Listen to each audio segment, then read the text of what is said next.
Very warm welcome to Newsland. मैं हूं doctor Maria Zulfiqar Khan. Viewers, अगर मगर चूंके चुनाचे सब खत्म। अब 8 फरवरी को इंतखाबी मैदान सजेगा और अवाम अपनी राय देंगे कि वो किसे इक़्तिदार का अहल समझते हैं। भले सियासी जमातें आपस में लेवल प्लेइंग फील्ड पर गुत्थम गुत्था रहें, लाडले के ताने दें या अपनी अपनी मजलूमियत की दास्तानें सुनाएं, एहतसाब की कहानियां या इंतकाम के किस्से सुनाएं, पब्लिक सब जानती है। और अब अवाम की तवक्को इसी पर होगी कि सियासी जमातें मुद्दे पर आएं, बताएं कि अवाम के मसाइल का क्या हल है। महंगाई से पिसे लोगों के लिए ये जानना ज़्यादा ज़रूरी है कि उनका बोझ कैसे कम होगा, उनकी जेब में बिजली, गैस और दीगर ज़रूरियात को ख़रीदने के लिए पैसे कैसे आएंगे, रोज़गार और आमदन के ज़राए बेहतर कैसे होंगे। जमहूरियत का राग अलापने वालों से यही सुनना चाहते हैं कि कैसे तबकात में बटा निज़ाम अमीर को अमीर तर करने के बजाय गरीब को गरीब तर होने से बचाएगा। इन अवामी तवक्कुआत का इजहार सियासी जमातों के मंशूर में होता तो है, लेकिन ये भी एक तल्ख हकीकत है कि सियासी जमातें इंतखाब के लिए सुहाने ख्वाब दिखाती हैं और फिर खुद ही अपनी कही हुई बातों को भूल जाती हैं। 2018 से 2023 का जो दौर इक़्तिदार है, ये इसकी बेहतरीन मिसाल है। पहले तब्दीली सरकार और फिर इसको तब्दील करने वाली तजर्बाकारों की सरकार, दोनों ने अवाम को किया है खवार। तो अब की बार जिसकी भी सरकार हो, क्या आवाम एक दफ़ा फिर नारों और लारों में ही टरखाए जाएंगे या वाकई कुछ होगा? इस पर बात करेंगे। पाकिस्तान मुस्लिम लीग नवाज से हमारा बुखारी साहिबा मौजूद हैं, साथ ही साथ अहमद अवैस साहब हमें ज्वाइन कर रहे हैं पाकिस्तान तहरीक इंसाफ से, और पाकिस्तान पीपल्स पार्टी से हैदर जमान कुरैशी साहब हमारे साथ मौजूद हैं। Very warm welcome to all the guest. Azma साहिबा, मैं आपसे शुरू करती हूँ। इलेक्शन का स्केड्यूल जो है वो अनाउंस हो गया है। इलेक्शन अब 8 तारीख को हो रहे हैं। अभी तक तो ये जो जिस तरह चीज़ें जा रही हैं और चीफ जस्टिस के जो लफ्ज़ हैं उनके मुताबिक पत्थर पर लकीर है कि 8 तारीख को इलेक्शन होंगे। अब इस वक्त जो चीज़ें नज़र आ रही हैं कि एक तो जलसे उस तरह नहीं हो रहे थे, वर्कर्स कन्वेंशन ज़्यादा थी, और उसमें भी जो ज़्यादातर जोर था वो मंशूर पे बात नहीं हो रही थी या किस तरह चीज़ें जो हैं वो बेहतर होंगी उस पर बात नहीं हो रही थी। बात हो रही थी सिलेक्टेड, सिलेक्टर, मजलूमियत, अनाड़ी, ये सब ऑल ओवर अगर हम अक्रॉस द बोर्ड देखें तो यही चीज़ें चल रही थी। आवाम के इसमें 2 मेजर चैलेंजेस हैं। एक महंगाई जिसकी वजह से वो पिस के रह गए हैं, दूसरी अनएम्प्लॉयमेंट। किस तरह चीज़ें बेहतर होंगी? बहुत शुक्रिया डॉक्टर मारिया। अल्लाह का शुक्र है कि काजी फजीसा साहब जैसे चीफ जस्टिस जो हैं वो मौजूद हैं सुप्रीम कोर्ट के अंदर, जिन्होंने एक ऐसी पार्टी जिसने शोर मचाया हुआ है कि उसको इलेक्शन नहीं मिल रहा, उनको वो फौरन इलेक्शन में जाना चाहते हैं, वो बहुत मकबूल है और वही इलेक्शन के खिलाफ साजिश करते हैं। चूंकि उम्मीदवार नहीं है, चूंकि कोई ओहदेदार बचा नहीं है और कोई सेटअप जो है वो मौजूद नहीं है, इस वजह से उनको जो जिस तरह से आने की आदत है वो अब सहूलत उनको मुयसर नहीं है, तो उन्होंने साजिश करनी शुरू की। लेकिन हम बच गए और 8 फरवरी को इंशाल्लाह ताला जो है वो पाकिस्तान में इलेक्शन होंगे। आपका सवाल बहुत दुरुस्त और वैलिड है, लेकिन इसमें सबको एक क्रॉस द बोर्ड शामिल ना करें। मेरी पार्टी ने अभी तक जो बाकी पार्टियों की तरफ से एक तानाजनी, एक फजूल किस्म की इल्जाम तराशी, झूठ पे इल्जाम तराशी और फेक खबरों पे तकरीरें, उसको जो है हमने रिस्पॉन्ड नहीं किया, चूंकि हम समझते हैं कि पाकिस्तान के एक तो हालात ऐसे नहीं है कि इस पोलराइजेशन जो पहले इतनी बढ़ा दी थी एक आदमी ने कि शायद जो है वो दोस्त के साथ बात करने के काबिल नहीं रहा, पॉलिटिकल डायलॉग तो वैसे ही नामुमकिन हो गया।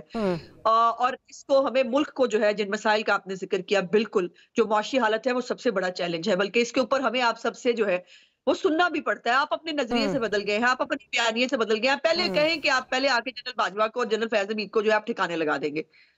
हम कह रहे हैं कि उन्होंने जो किया वो गलत किया, उसका हिसाब जरूर होगा, लेकिन पहले पाकिस्तान की आवाम के साथ जो साजिश हुई है पहले उसका हिसाब होगा, पहले उसको ठीक करने की जरूरत है। आम आदमी, आप दुरुस्त कह रही हैं, वो अपने मसाइल का हल जानना चाहता है। वो खड़े होकर मुझे आने दे, फलाने आने दे, फलाने ने इतनी बारी ले ली, फलाने ने उतनी बारी ले ली, बारियां तो सबकी पूरी पूरी हैं और जो वो मैं बता भी सकती हूँ, लेकिन हम उस साइड पे नहीं जाना चाहते और हमने ये तय किया है, मुस्लिम लीग नून का ये पॉलिसी स्टेटमेंट है कि हमें जो है वो ना पोलराइजेशन को बढ़ाना है, ना हमें जो है वो इस तरह की तानाजनी में और इल्जाम तराशी में और किरदार कुशी में घुसना है, क्योंकि पाकिस्तान के लोग इसको पसंद नहीं करते। इस वक्त पाकिस्तान के लोगों को अपना मंशूर बताने की जरूरत है। हमारा मंशूर तकरीबन तैयार है और कुछ दिनों में इंशाल्लाह ताला उसको जारी भी किया जाएगा। और हम पार्टी हैं जो एक सिस्टमैटिक तरीके से इलेक्शन की जो है वो तैयारी भी कर रहे हैं। और हमने पहले भी, जो आपने कहा कि कहीं भी बातें भूल जाते हैं, ऐसा नहीं है। हमारी पार्टी का तो बैकबोन ही ये है कि हमने जो कहा है करके दिखाया है। वो लोड शेडिंग का खात्मा हो, वो दहशतगर्दी का खात्मा हो, वो पाकिस्तान के अंदर बैरूनी सरमायाकारी आनी हो, ये तमाम चीजें हमने करके दिखाई हैं। और जो 16 महीने की हुकूमत है, फायर फाइटिंग की हुकूमत थी। वो पाकिस्तान को तमाम तर धरनों के, तमाम तर फितनागर्दी के, तमाम तर फसाद के बावजूद उसको श्रीलंका बनाना और डिफॉल्ट से बचाना था, जिसमें हम करने में कामयाब। अज़मा साहब, आपने बड़ी तफसील में जो है बात की, मैंने आपको इंटरप्ट नहीं किया क्योंकि जाहिर है एक आपका जो एक मौक़िफ़ है वो आना चाहिए। पर बात यही है कि PMLN इस वक्त जो है वो जब पिछले साल जब ये सारा कुछ हुआ, जब जो गवर्नमेंट का चेंज हुआ, नो कॉन्फिडेंस आया, तो उस वक्त हमें यही बताया जाता था कि जी जिस वक्त हम आएंगे तो इस वक्त जो डबल डिजिट में महंगाई है वो हम उसको कम करेंगे। और इमरान खान जो है वो 12% 14% में महंगाई ले गया, हम इसको कम करेंगे, हम इसको नीचे लेकर आएंगे। उसके बाद जब हम आए तो जैसे पाकिस्तान में हमेशा होता कि हमें तो अंदाज़ा ही नहीं था, ख़जाना खाली था। और उसके बाद रिकॉर्ड महंगाई जो है वो हुई। आप लोग जहाँ चीनी जो है वो 80-85 रुपए को जो है वो आप ताने देते थे, वो 100 को भी क्रॉस कर गई। सो पॉइंट यहाँ पे ये है कि ये हमारी किस्मत में रह गया है अवाम की कि जो नई हुकूमत आती है वो आके ये बताती है जी हमें समझ नहीं थी, हम समझते थे हालात जरा बेहतर है, लेकिन ये तो पिछली बार तो तबाही फेर के गए हैं। बिल्कुल ऐसा नहीं है डॉक्टर मारिया, ऐसा नहीं है। मेरी गुजारिश ये है कि 5 साल की जो मैंडेट लेके आई हुई हुकूमत और उसके बाद चंद महीनों के लिए आने वाली हुकूमत में फर्क होता है। फिर ये है, हमने ये नहीं कहा हमें पता नहीं था, हमें पता था कि पाकिस्तान डिफॉल्ट होने का। और हमें क्या पता था, इंटरनेशनल एजेंसीज वार्न कर रही थी पाकिस्तान जून में डिफॉल्ट कर जाएगा, ब्लूमबर्ग की रिपोर्ट थी। और इसके बाद श्रीलंका बनाने की जो साजिश लेकर मौसूफ निकले थे ना मुल्क के अंदर, वो भी आपके सामने है। और IMF का वो प्रोग्राम जो उसने खुद साइन किया था उसको डिफाई कर दिया।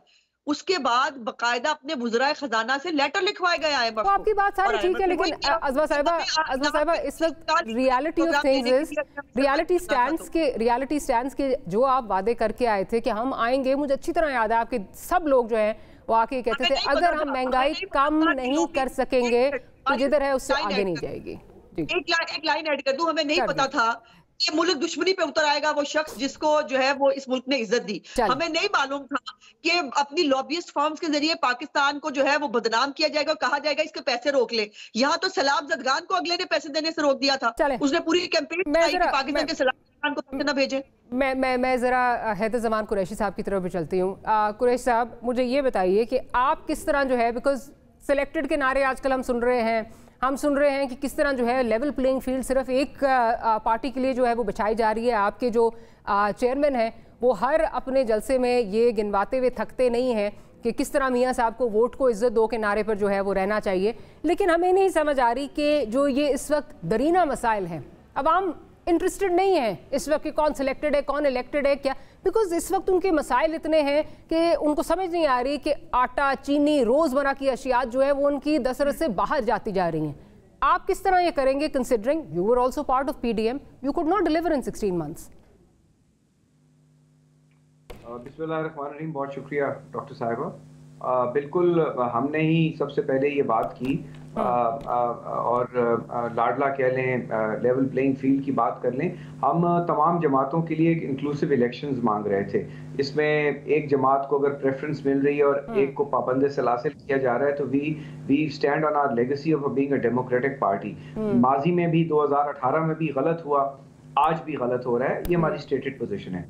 दूसरी बात यह है कि this was because of the pressure that Pakistan Peoples Party created in the last 3 to 4 months कि इलेक्शन कमीशन एक डेट देने पे मजबूर हुआ और उसके बाद इलेक्शन कमीशन अब एक शेड्यूल देने पे भी मजबूर हो रहा है। हमारी दीगर जो जमातें हैं जिनमें PML नवाज भी है, उन्होंने इतनी विजिबल पोजीशन नहीं ली। और इवन मियां नवाज शरीफ साहब का जब फ़कीरुल मिसाल इस्तकबाल हुआ बकौल उनके और 21 का वो जलसा हुआ मीनार पाकिस्तान में, तो उनकी स्पीच में कौम ये एक्सपेक्ट करती थी कि वो इलेक्शन कमीशन से कहें कि हमें एक डेट दो और शेड्यूल दो, लेकिन उन्होंने उसकी बात नहीं की और शायद उनकी अपनी कोई लॉजिक हो। तो हम ये समझते हैं कि ये तो था pre run to the elections. Now that the schedule is there, the date is there. बिल्कुल इकोनॉमी पे बात होनी चाहिए, आवाम के मुद्दों पे बात होनी चाहिए, सिक्योरिटी सिचुएशन पे बात होनी चाहिए। साहब, you understand things, you know, आप बहुत अच्छी तरह चीज़ों को समझते भी हैं। मुझे ये बताइए कि जो 16 माह में आप लोग डिलीवर नहीं कर सके। जी, आप बात तो करने देना। जी जी, बिल्कुल हम डिलीवर नहीं कर सके। व्हाई शुड वी से कि हम आए बाएं शाएं क्यों करें? But you have to understand कि डॉक्टर मारिया, अगर आपको 5 मिनट का प्रोग्राम दिया जाए और कहा जाए कि 60 मिनट के प्रोग्राम का आप नैरेटिव बना के मुझे डिलीवरी दें, तो that will be not logical. तो आप 16 माह की जो हुकूमत है उससे आप 16 माह की कारकर्दगी पर बात करें, 60 माह की हुकूमत की कारकर्दगी के साथ उसका मवाजना नहीं हो सकता। चले काश जब आप लोग आ रहे थे ना, उस वक्त हमें बता के आते कि जी हम ना हमारे पास वक्त बहुत कम होगा, हमसे ज्यादा एक्सपेक्टेशंस मत लगाइएगा। जब एक चैनल लॉन्च होता है ना तो बताया जाता है कि हम पहले 5 के बंच में आएंगे। ये तो बाद में पता चलता है ना कि वो हालात क्या थे, ह्यूमन रिसोर्स क्या था, टेक्नोलॉजी नहीं थी। तो मैं तो मुद्दों पे बात करना चाहता हूँ ना, आप मुझे बात करने दें। आप इलेक्टोरेट को एक अपील प्रॉमिस करते हैं, कोई जमात 100% डिलीवर नहीं कर सकती दुनिया में किसी डेमोक्रेसी में, लेकिन यस हमने कुछ एरियाज में डिलीवर किया। Yes, we were unfortunate, we had the worst floods, we had a very failing economy.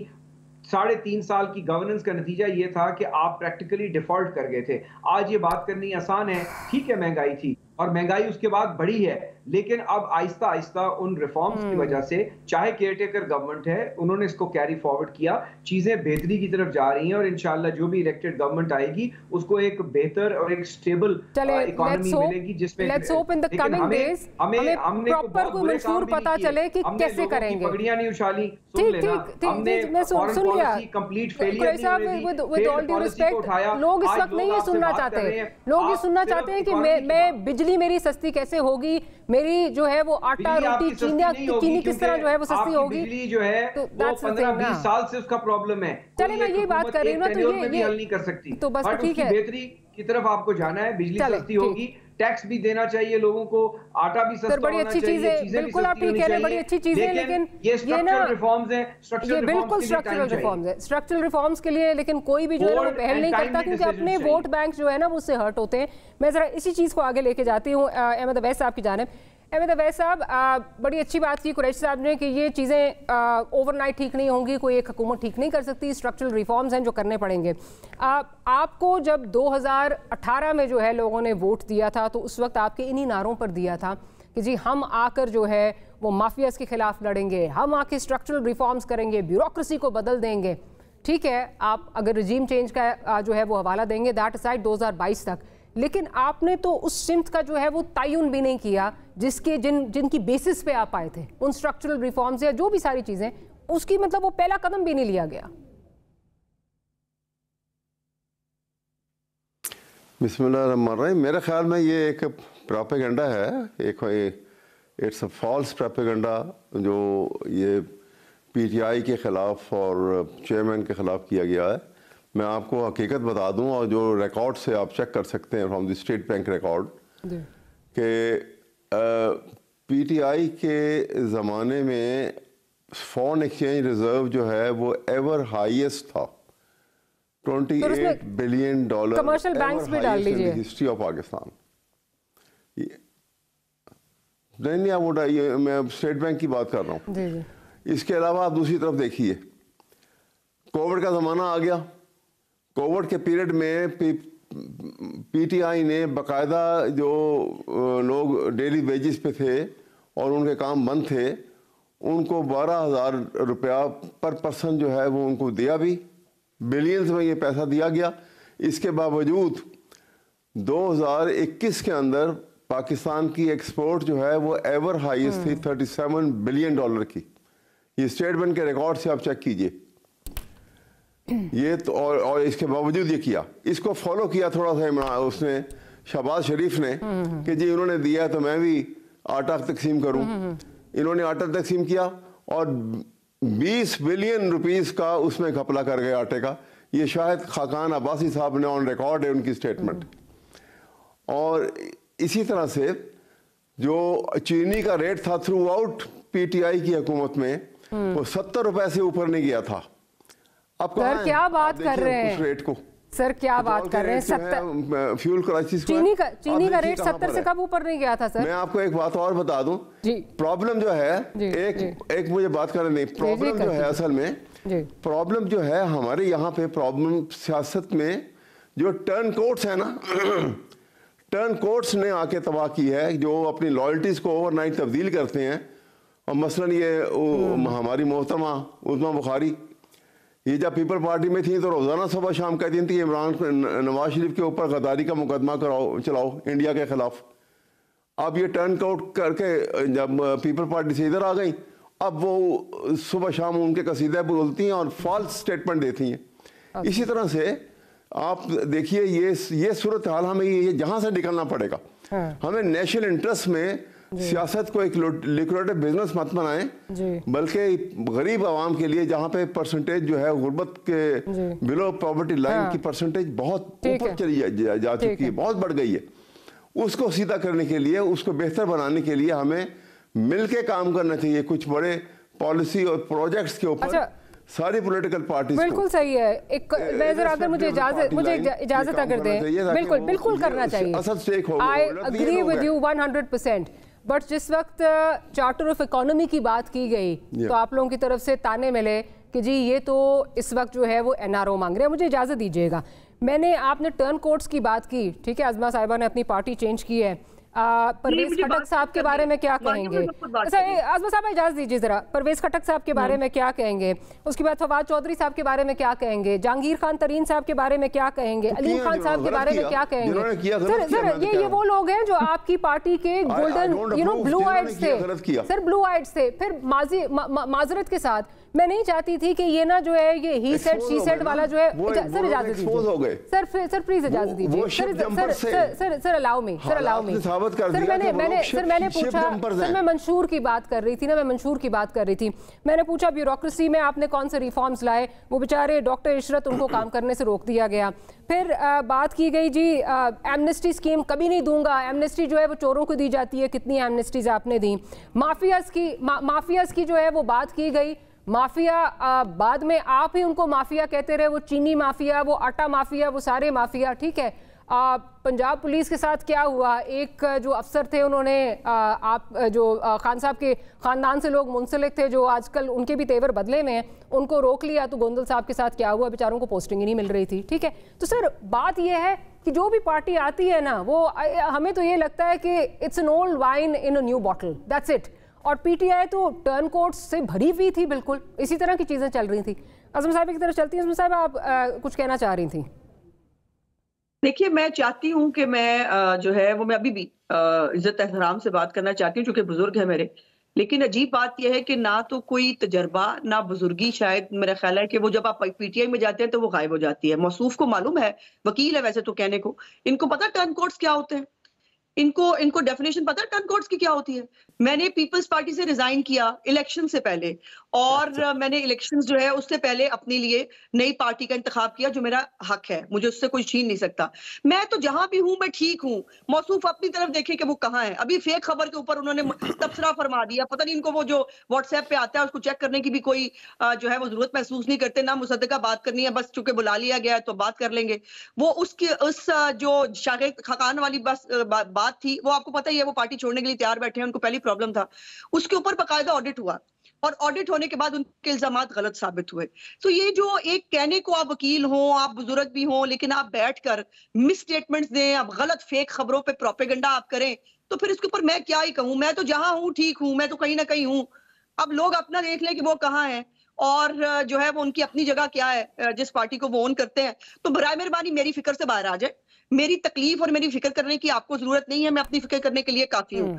और जो अगर मैंने बड़ा गलत किया तो आपकी तो पार्टी है ही मतलब भरी हुई लोगों से। आपने तो आज एक और एडिशन हुई है by the way Peoples Party से, आज ही एक और एडिशन हुई है जिनको मफलर पहनाया गया। पीपल्स पार्टी के दरीना कारकुन थे खोसा साहब, आज ही उनको पहनाया गया। आज वो सारे आगे हैं, बैरिस्टर गौहर 2 दिन महीना 8 दिन के वो हुए, वो पार्टी ले गया आसिफ जरदारी साहब का बच्चा बैरिस्टर गौहर जो है, वो पार्टी ले गया पूरी तहरीक इंसाफ की। पता नहीं है कहां बैठ के कौन सी बैच चाहती थी और मेरी ख्वाहिश है, ये प्रॉब्लम है, जब इनके पास कोई बात नहीं मिलती ना, आर्गुमेंट नहीं होते, ये जातियात तो जाते हैं। अहमद अवैस साहब से मैं एक्सपेक्ट नहीं करती, लेकिन अगर जैसी बात वो करेंगे, अब जवाब मुझसे लेंगे।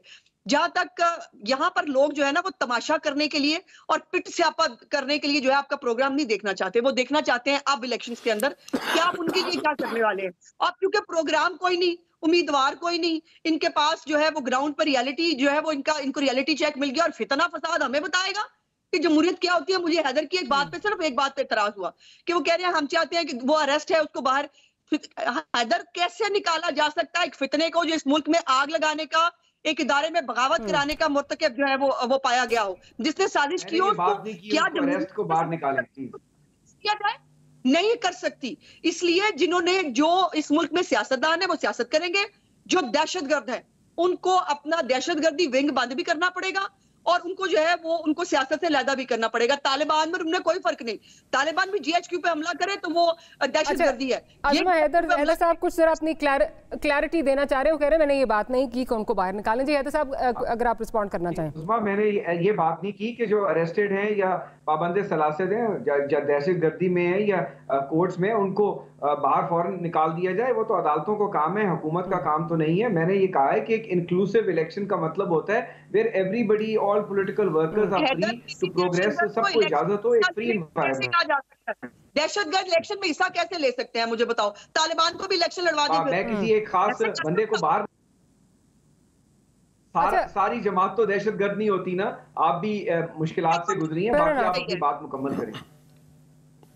जी अच्छा, मेरा ख्याल आज़मा साहब की बात मुकम्मल होगी। मैं ज़रा एहद साहब आपकी तरफ ही आती हूँ। इस वक्त एक जो तल्ख हकीकत है मेरा ख्याल आप सब पार्टीज़ के लिए, चाहे आप जो बात कर रहे हैं, लाडले की बात कर रहे हैं, या वो जो है वो सिलेक्टेड की बात हो रही है, इलेक्टेड की बात हो रही है, लेवल प्लेइंग फील्ड की बात हो रही है, वो आवाम में मंशूर उस तरह, या आवाम में जो ये एक नैरेटिव है ना, वो बिक नहीं रहा। That's not resonating with the people of Pakistan. और उसके ऊपर जो हमें नज़र आ रहा है वो ये कंट्रोवर्सीज़ हैं, रिजर्वेशंस हैं पॉलिटिकल पार्टीज़ की, कि किस तरह जो है आप जिस तरह बात करते हैं जी, ब्यूरोक्रेसी को हमारे खिलाफ इस्तेमाल किया जा रहा है, PTI की अपनी रिजर्वेशंस हैं वीज़ा वी द इलेक्शन। इन सब को अगर देखते हुए हम ये देखें कि हम इलेक्शन में जा रहे हैं, जब माजी में इलेक्शन हुआ 2013 का, तो उस वक्त voter turnout was 55%। Last election because एक जमात को जो है वो दीवार से लगाया गया, इट वेंट डाउन टू 51%। अब इन सब कंट्रोवर्सीज को साथ लेके अगर इलेक्शन का वो वोटर टर्नआउट ही नहीं होता, इस इलेक्शन की लेजिटिमेसी क्या होगी? आपका बड़ा अच्छा सवाल है और ये खदशात यकीनन हैं, लेकिन डॉक्टर मारिया इसमें 2-3 आप पर्सपेक्टिव ज़रूर ऐड कीजिए। और मैं पहली बात तो ये है कि जब हम एक ऑल इंक्लूसिव इलेक्शन की बात करते हैं तो उसका मतलब यही होता है कि फिर तमाम स्टेक होल्डर्स उसकी ऑलरेडी एक्सेप्टेबिलिटी आ जाती है। एक बात यह है। दूसरी बात यह है कि हमारी इस वक्त जो सिक्योरिटी सिचुएशन है वो दो पाकिस्तान के सूबे बलूचिस्तान और KPK में बहुत ज़्यादा, ख़ास तौर पर डिस्ट्रिक्ट्स में बहुत ज़्यादा गंभीर है। शायद वो उतनी विजिबली आ भी नहीं रही। तो हमारे दोस्तों को, सियासी दोस्तों को और तमाम लोगों को एक रिस्पॉन्सिबल तरीके से एक बड़ा ही केयरफुल इलेक्शन में जाना चाहिए, ताकि लॉ इन्फोर्समेंट एजेंसीज और पॉलिटिकल वर्कर्स दोनों सेफ रहें। तो उस तरह की कैंपेन्स, उस तरह की शायद जो है पॉलिटिकल गैदरिंग्स एंड चीज़ों को भी हमें रिविजिट करना पड़ेगा, because we are living in a very dangerous precarious situation. 2 बातें होगी। तीसरी बात यह है कि टर्न आउट तो देखिए मैं समझता हूँ पिछली बारी से भी बेहतर होगा। ये खदशा गलत है क्योंकि ऑलरेडी वोटर्स की तादाद 5 साल में कई करोड़ उसमें इजाफा हो चुका है, आबादी और जो नए नौजवान आए हैं। और मैं समझता हूँ मीडिया ने और पॉलिटिकल एक्टिविटी जो हुई है पिछले 3-4 साल में, लोग गैल्वनाइज्ड हैं और जितना लेकिन से रोकेंगे लोग जाएंगे। मैं नहीं समझता कि लोग घर बैठ जाएंगे। आज का नौजवान, आज का माइंडसेट, आज का डेमोक्रेटिक, हाँ हम डिसएग्री कर सकते हैं। हमारी जमात को तीर का जो है स्वॉर्ड का सिंबल नहीं दिया गया 1988 में, but that did not stop us from making government twice after that on arrow. और तो मैं नहीं समझता कि किसी का सिंबल ले लेने से या किसी को माइनस करने से इस तरीके से पॉलिटिकल फोर्सेस या एक फिलॉसफी या आइडियोलॉजी उसको आप डिस्ट्रॉय नहीं कर सकते। But having said that, last time हमने देखा कि वोटर टर्नआउट कम गया है। हमें एक ऑल इंक्लूसिव गवर्नमेंट चाहिए। मैं कम से कम ये समझता हूँ मेजर पार्टीज, रीजनल पार्टीज, और पाकिस्तान को अगले 4-5 सालों में बहुत चैलेंजेस हैं और हमें सबको मिलकर बात करनी है। बिल्कुल ठीक है। ये पीपल्स पार्टी ज्यादा बात कर रही है, शायद पीटीआई ने उतनी बात भी नहीं की पिछले 8-10 माह में। हम ये चाह रहे हैं कि एक अच्छी फिजा में इलेक्शन हो ताकि ये चले वो अच्छी फिजा तो होती हुई नजर नहीं आ रही, लेकिन मुझे एक छोटी सी ब्रेक लेनी है। हैदर साहब ने बड़ी अच्छी बात की कि नया वोटर ऐड हुआ है, नया वोटर जो है वो यंगस्टर है, वो गैल्वनाइज्ड मुझे नहीं लगता है, उसको मुल्क के हालात बहुत बेहतर समझ आते हैं। टीवी, सोशल मीडिया, अपने आम हालात जो हैं वो नज़र आते हैं। वो क्यों प्रेफर करेगा इन नारों पर जो अपनी मजलूमियत से आगे नहीं जा रहे उस पर वोट देने के लिए? तो रिमेन्स टू बी सीन कि वोटर टर्नआउट कैसे होता है और ये इलेक्शन फिर लेजिटिमाइज किस तरह होता है। Will take a short break, will be right back.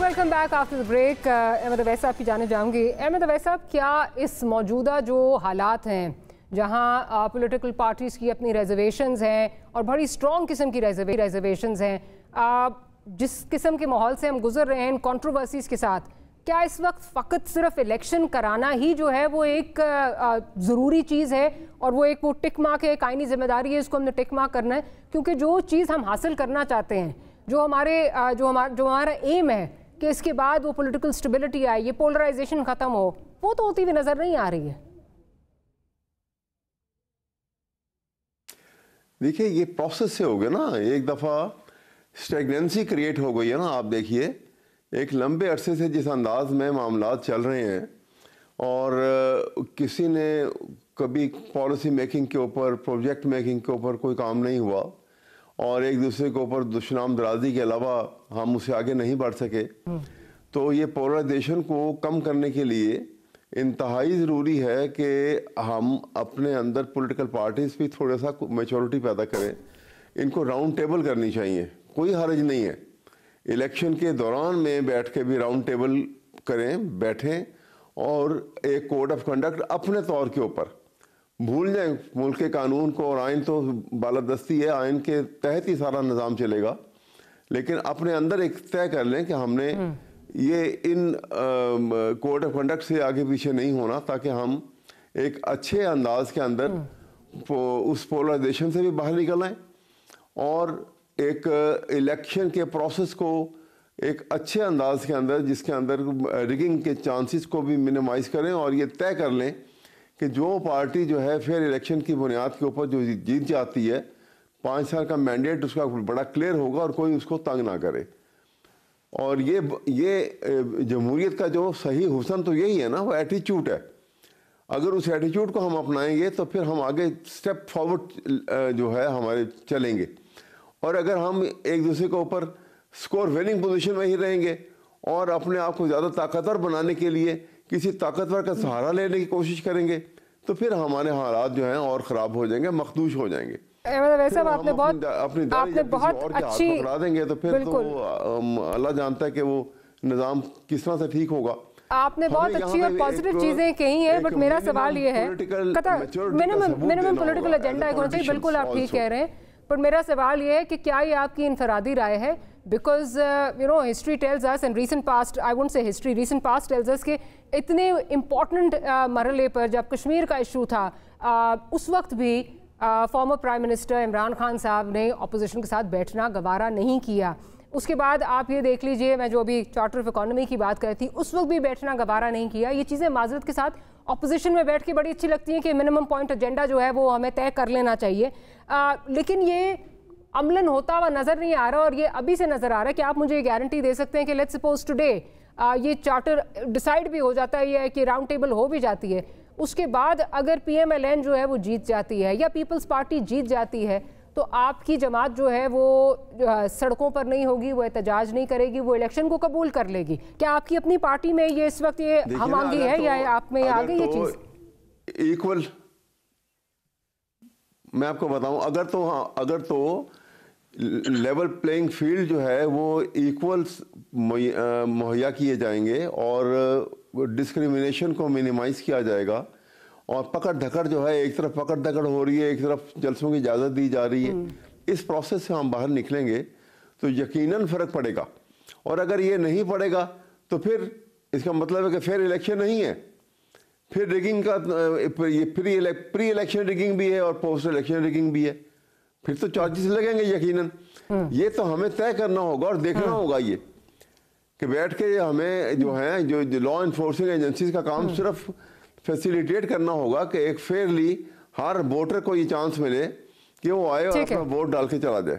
ठीक है। और उसके वोट को जो है उसका वोट जो है वो गलत इस्तेमाल ना हो, उसकी लिस्ट में जहां उसका वोट इंदराज होते हैं ना और उसका इलेक्शन हो ना RTS बैठे लेट्स जस्ट सी के बुनियाद के ऊपर। राइट, ठीक, बिल्कुल ठीक। अज़ा साहिबा आपकी तरफ आती हूँ, यही पॉइंट आपको लग रहा है कि इस इलेक्शन के बाद जो है वो स्टेबिलिटी आएगी या जिस तरह की इस वक्त जिस तरह बात उनकी बिल्कुल वैलिड है, ठीक है, जो उन्होंने एडवाइस किया कि जी राउंड टेबल हो जाए, वो तो खैर होती हुई नज़र नहीं आ रही और मेरा नहीं ख्याल अगर इनके लीडर जो है वो if he was not behind bars he would have agreed to it either. But having said that इनकी पार्टी को जिस तरह जलसे करने की इजाज़त नहीं दी जा रही, इनकी आज भी एक क्वेटा में इनके साथ जो है वो बड़ा एक जो है वो it was a rather unfortunate incident जो इनके साथ पेश आया, इनकी पार्टी के साथ, कहीं इनको कॉर्नर मीटिंग्स करने की इजाज़त नहीं दी जा रही। डोंट यू थिंक कि इससे लेजिटिमेसी बहुत ज़्यादा कॉम्प्रोमाइज़ होती है इलेक्शन प्रोसेस की सारी? देखो मारिया, एक तो मुझे हैरत होती है कि मुनाफिकत कितनी बड़ी चीज है।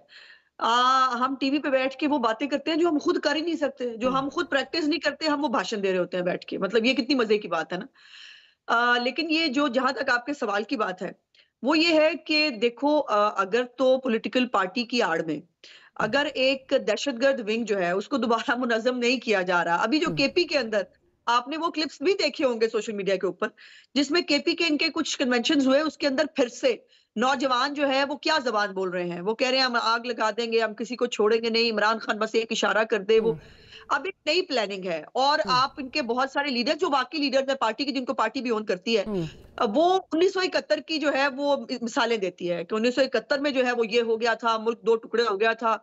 अब इनको जो है वो लेवल प्लेइंग फील्ड दे दें, इनको फील्ड दे दें आग लगाने के लिए, इनको फील्ड दे दें पाकिस्तान का बेड़ा गर्क करने के लिए। बिल्कुल सियासी जमातों को और सियासी वर्कर्स को हर तरह की एक्टिविटी की इजाजत है और होनी भी चाहिए, लेकिन अगर पॉलिटिकल पार्टी पॉलिटिकल कैंपेन की आड़ में एक दोबारा से एक नई प्लानिंग कर रही है और एक नई प्लानिंग के साथ पाकिस्तान में आग लगाना चाहती है, तो फिर उसके बारे में क्या ख्याल है? क्या ये मुल्क इमरान खान का है? सिर्फ उसको आग लगाने के लिए दे दी जाए? वो कभी कोर कमांडर हाउस में आग लगाए, कभी GHQ में आग लगाए, कभी जब हुकूमत में था तब बैठकर जो है उसने कोई इदारा नहीं छोड़ा, कोई शख्स नहीं छोड़ा, उसके हवाले कर दिया जाए इस मुल्क को। और कानून कहाँ कहता है, ये कानून में कहाँ लिखा है कि एक आदमी जो साइफर के साथ मुल्क की खारजा पॉलिसी के साथ मुल्क की इंटेग्रिटी के साथ खेल गया हो उसको छोड़ दिया जाए क्योंकि उसको इलेक्शन लड़ना है? या उसको जो है अल-कादिर ट्रस्ट के अंदर जो 60 अरब रुपया है, जो पाकिस्तानी 60 अरब रुपया बनता था, वो उसने खा लिया, मैनेज कर लिया, अब उसको छोड़ दिया जाए क्योंकि उसने इलेक्शन लड़ना है? उसको इसलिए इलेक्शन लड़ने की इजाजत दी जाए कि जो तोशा खाना के जो है वो तोहफे बेच के उसका कारोबार करके खा गया। ये कहाँ होता है भाई? ये कहाँ लिखा है? और पूरी दुनिया में जो 9 मई 10 मई को हुआ है ना कैपिटल हिल में, वॉशिंगटन में, ऐसा नहीं हुआ था लोग सिर्फ घुसे थे अंदर। नैन्सी पेलोसी की टेबल के ऊपर टांगे रखने वाले को 14 साल की सजा हुई है। यूके के अंदर जो राइट्स हुए उन्होंने 24 घंटे के समरी ट्रायल के बाद लोगों को सजाएं दे दी थी। यहाँ पे तमाशा ही नहीं खत्म हो रहा। मैंने आग भी लगा दी, मैंने खा भी लिए पैसे, मैं तोशा खाना भी खा गया, लेकिन मैं मजलूम हूँ, मुझे जो है वो इलेक्शन लड़ने दो। ये क्या तरीका है भाई? हमने नहीं लड़ा क्या? ये जो सारा कुछ हो रहा है, हमने क्या जो है 13 जुलाई को मियां साहब मरियम साहब अरेस्ट नहीं हो गए थे आके? हमने इलेक्शन लड़ा, हमारी टिकटें वापस जो है वो नहीं हुई, हमने इलेक्शन लड़ा। हाँ, लेकिन हमने से किसी ने 9 मई नहीं किया हुआ था। और मुझे हैदर पे फिर इतराज है, हैदर तुमने अपनी पार्टी का जो है कंपैरिजन इनके साथ कैसे कर दिया? तुम लोगों के साथ तो सियासी इंतकाम होता रहा ना पीपल पार्टी के साथ, कि आप लोगों का जो है वो एरो किसी साजिश के तहत छीन लिया गया। ये आदमी और इसकी पार्टी जो है वो दहशतगर्दी कर रही है, इलेक्शन खुद नहीं कराते। एक जुम्मा 8 दिन के जो एक वकील को जो है पार्टी सौंप दी जाती है एक फेक इलेक्शन के जरिए। और उनकी खुद की पार्टी के लोग उसको ऑब्जेक्ट कर रहे हैं, और उनके सिंबल का जो है अगर उनके उसका फैसला मुझे नहीं पता क्या होता है, तो उसका पीपल्स पार्टी के साथ जो हुआ उसके साथ तो कोई कंपैरिजन बनता ही नहीं है कतन। चले एक छोटी सी जो है वो ब्रेक लेनी है, ब्रेक के बाद हाजिर होते हैं। तो हैदर साहब की तरफ जाऊंगी, तो हैदर साहब से पूछूंगी उनका भी पॉइंट ऑफ व्यू इस पे क्या है। Will be right back.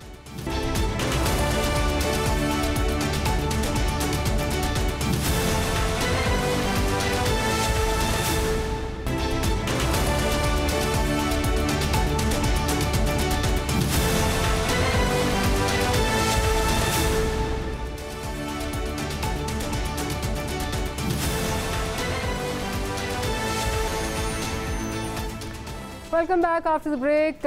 Haider साहब, आपने अज़मा साहिबा की भी बातें अभी सुनी, और यही बात आप मतलब आप भी अभी बात ये कर रहे थे कि विक्टिमाइजेशन नहीं होनी चाहिए।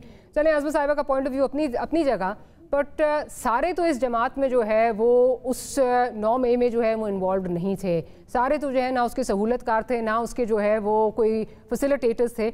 और फिर इससे ये ज़्यादा जो बात जिसको जिससे ज़्यादा ये स्ट्रेंथन होता है फैक्ट, वो ये है कि जो आके प्रेस कॉन्फ्रेंस कर दे उसके लिए सब चीज़ें जो हैं वो ख़त्म हो जाती हैं। मुझे याद है मुराद रौस साहब पर कितना ज़्यादा जो है वो था कि फैसिलिटेटर हैं, उनकी ये कॉल रिकॉर्ड मिला, वो ऐसे हुआ वैसे हुआ, प्रेस कॉन्फ्रेंस कर दी, आज कोई पता ही नहीं है कि उनके खिलाफ क्या हो रहा है। सो हैविंग सेड दैट, लेकिन इस पर ज़्यादा जो तशवीशनाक बात है वो ये है कि हम इस साइकिल से नहीं निकलना चाहते, क्योंकि कल हमारे खिलाफ ये साइकिल चल रहा था, आज किसी और के खिलाफ चल रहा है, तो हमें स्कोर सेटल करना है।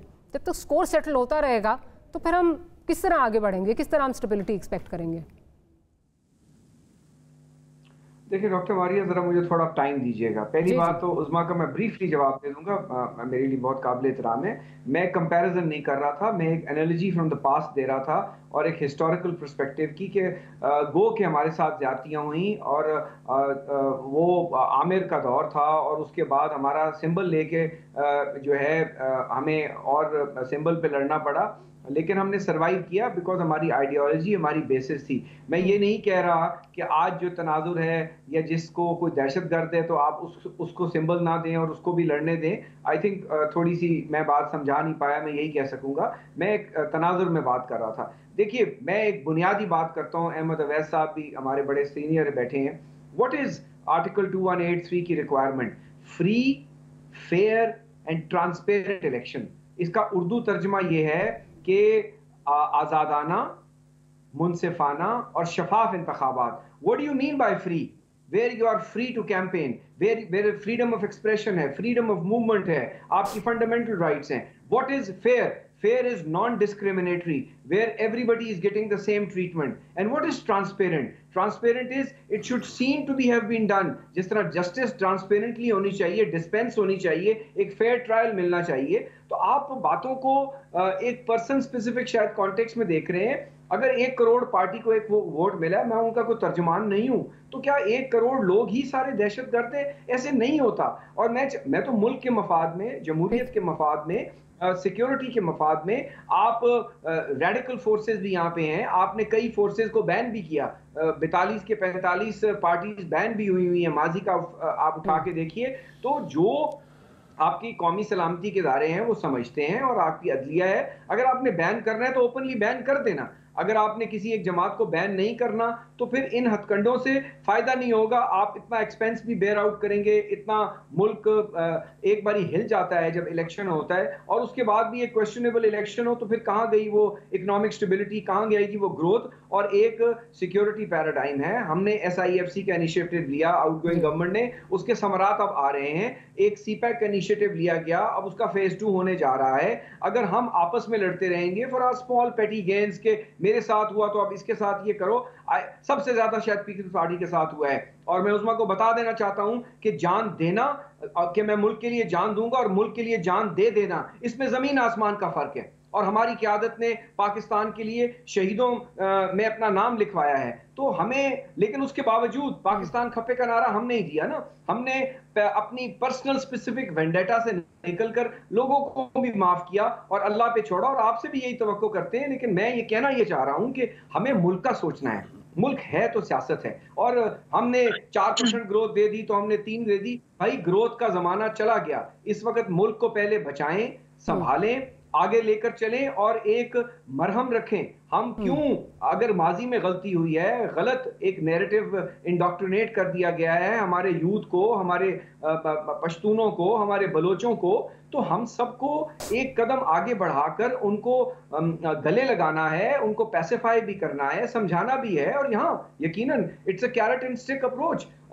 जहां सख्ती करनी है वहां सख्ती करें, जहां प्यार और मोहब्बत और रिस्पेक्ट से हमने एक नेशन को इकट्ठा कर कर तभी इन चैलेंजेस का मुकाबला करना है। और उसके लिए I will again say when somebody likes it or not, doctor Maria, it's a free means in my humble opinion free to go everywhere. मैं ये तो नहीं कह रहा कि पाकिस्तान के सारे कैदियों को भी फ्री कर दें, वो जेल से भी फ्री होने चाहिए, अपना वोट डालें, पोस्टल बैलेट करें। But point is this, a free election, it means that everybody, चाहे वो एक वर्कर की पार्टी है या 1 लाख वर्कर की पार्टी है, it has to be a free election, an acceptable and a legitimate election, otherwise it's a complete exercise in futility। फिर 6 महीने और ना कराएं, उससे कोई फर्क नहीं पड़ेगा, शायद मुल्क की और बेहतरी हो जाए। But an election which is questionable, which does not have the legitimacy internally or externally, will harm you in long run much more than having point आपका आ गया।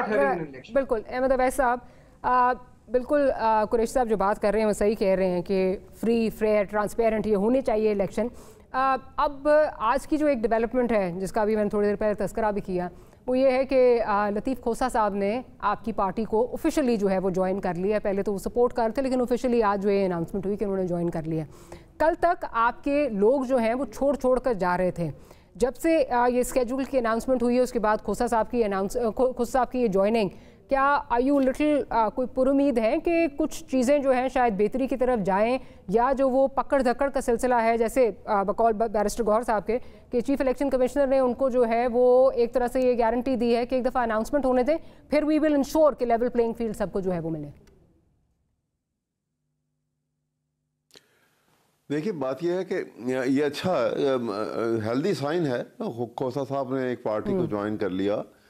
और बहुत सारे इस वक्त जो इलेक्शन सिंबल, ये इलेक्शन का जो Despite being a turncoat in your words, और जो लोग कॉन्स्टिट्यूंसी में अप्लाई कर रहे हैं, आप उनको अगर कभी इस वक्त देखें तो एकदम से बहुत ज़्यादा लोग आके इस वक्त जो है कि एक कॉन्स्टिट्यूंसी में कई नाम जो हैं वो लोग कोशिश कर रहे हैं कि हमें टिकट मिले एकदम से, क्योंकि जो ही वो पकड़ धकड़ ज़रा सी रिलैक्स हुई है तो लोग एकदम से निकल के बाहर आ गए। उसकी वजह लोग जो हैं अटैच हुए हैं, कमिटेड हैं, सिर्फ उनको एक खौफ के मारे वो खामोश होकर बैठे। लेकिन अहमद अवैस साहब, खोसा साहब कितने कमिटेड हैं जो माजी करीब में जो है वो पीपल्स पार्टी का हिस्से थे, और अभी आपने इतना बड़ा हमें जो है वो सारा आपने एक्सप्लेन किया कि टर्न कोड्स किस तरह सियासत को ख़राब करते हैं, तो मुझे ज़रा ये बताइए कैसे खुशाइंदी कैसे है वैसे? सिर्फ उस्मा बुखारी टर्नकोट है? नहीं, सवाल ये है कि देखिए ना, एक खोसा साहब एक अपनी एक सीनियरिटी के आदमी एक कमिटमेंट से एक पार्टी को छोड़ के दूसरी पार्टी में आ रहे हैं, ठीक है, it is up to him. ये आगे आवाम के ऊपर है ना। देखिए उन्होंने वोट तो देना आवाम ने, कि आवाम उनको ये उनका ये तब्दीली को लोग पसंद करते हैं। टर्न कोड्स को तो हमेशा आवाम ही वोट देती है sir, but turncoats are nonetheless turncoats in your opinion, जिस तरह आप अभी बात कर रहे थे। जी बिल्कुल, मैं कह रहा था, मैं तो जो कह रहा था, लेकिन ये टर्न कोड जो है वो इसकी एक लंबी डिबेट है जो इस लिमिटेड टाइम में वो नहीं हो सकती। इसको पॉजिटिव एस्पेक्ट को ही सामने रखना चाहिए, बिकॉज इस वक्त ये वक्त की जरूरत है। जितना आप इस वक्त ज़ेरे अताब हैं, खान साहब के लॉयर भी हैं, वैसे भी एक हैवी पॉलिटिकल फिगर हैं, तो इसलिए वक्त की जरूरत है, तो इसलिए ये कंसेशन दिया जा सकता है। नहीं, कंसेशन की बात नहीं है। देखो ना, वहाँ पे इमरान खान तो जेल में, उन्होंने तो नहीं कहा कि इनको पार्टी में लेकर आया जाए। ये तो एक नहीं, वैसे इमरान खान साहब ने कहा था, खोसा साहब ने खुद ये बात की है आपकी रिकॉर्ड की दुरुस्तगी के लिए, कि उन्होंने कहा मैं मिलने गया तो उन्होंने मुझे कहा कि आप पार्टी ज्वाइन कर लें। खैर, on that note will end this programme. Ahmad Awais साहब बहुत शुक्रिया, कुरैशी साहब आपका, और अज़मा बुखारी साहब आपका बहुत शुक्रिया कि आपने प्रोग्राम निकाला। See you next week. Good night, अल्लाह हाफ़िज़।